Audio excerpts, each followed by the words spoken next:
From the records, problem began in 2012 when our expenditure increased as a result of spike in minimum wage. This was when we applied the increase to junior workers only. Then our total emolument rose to 2.7 billion from the 1.4 billion made in November 2010. By December of that year, it hit 3.5 billion.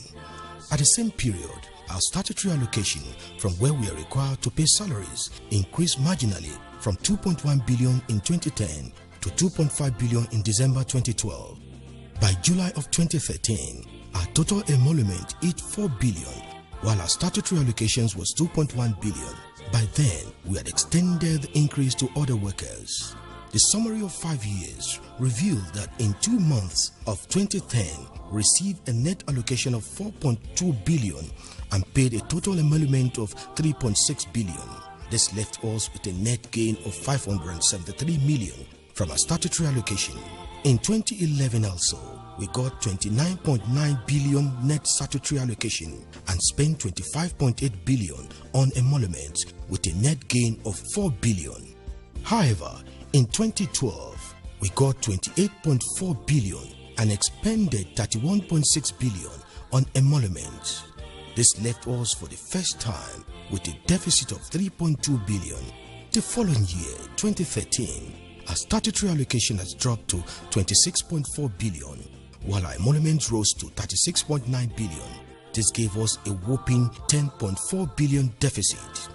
In 2014, our statutory allocation fell further to 19.3 billion, and by which time we were already defaulting on some of our obligations and emoluments, which has also dropped to 22.4 billion, but still left us with a deficit of 3 billion. In summary, between November 2010 and December 2014, we got a total statutory allocation of 108.3 billion and expenditure on emoluments was 120.4 billion. It left us with a total deficit of 12 billion. The above scenario only covers our expenditure on salaries and other emoluments. If we are to include other recurrent expenditure, it will give us another scenario. In the period under review, our total recurrent expenditure was 206 billion, while our statutory allocation was 108.3 billion. If we add other accruals from Abuja to our income, it will only add up to 176.5 billion and will still be left with a deficit of almost 30 billion, which means that the state will not have been able to run government. Even when we add our internally generated revenue, we are still only able to muster 204 billion and still short by 2 billion. It simply means that all our earning from all sources between 2010 and 2014 could not carry our recurrent expenditure. The drop in statutory allocation in 2013 was attributed to theft of over 400,000 barrels of crude oil daily. But later, the fall in oil price from over $100 to about $50 per barrel only compounded the crisis. In 2015, the net statutory allocation in January was 1.25 billion. In February, it was 1.12 billion. In March, it dropped scandalously to 624 million, while April figure dropped further to 466 million. As I said earlier, our statutory allocation began a precipitous fall in 2013, while our salaries and emoluments began a steady climb. The contrasting state of our allocation from the Federation account is highlighted by the peak of our allocation of 5 billion we received in February 2013 against the 466 million we just received for April. These details would put a lie to accusation that we are profligate. How could we have been profligate when our statutory allocation alone cannot meet our obligations on salaries and other emoluments?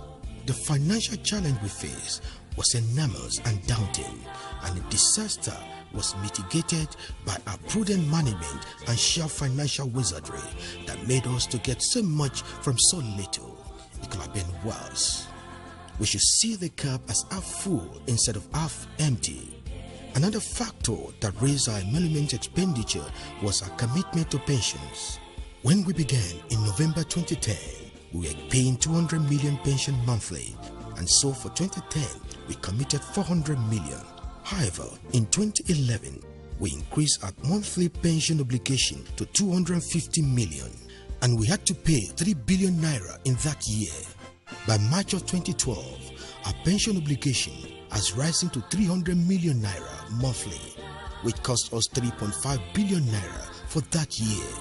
But in December 2012, about 5,000 retirees were added to the 9,000 strong army of pensioners in the state, and in the following year, 2013, we increased our monthly pension bill to 520 million and paid out 5 billion in that year. That same year, another set of 3,500 workers retired at the local government to enlist in the local government pension brigade.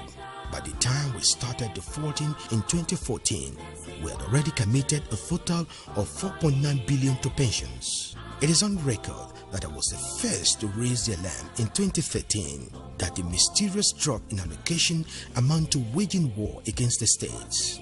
I was vilified then by a section of the press, and the federal government was not even ready to listen to our cry.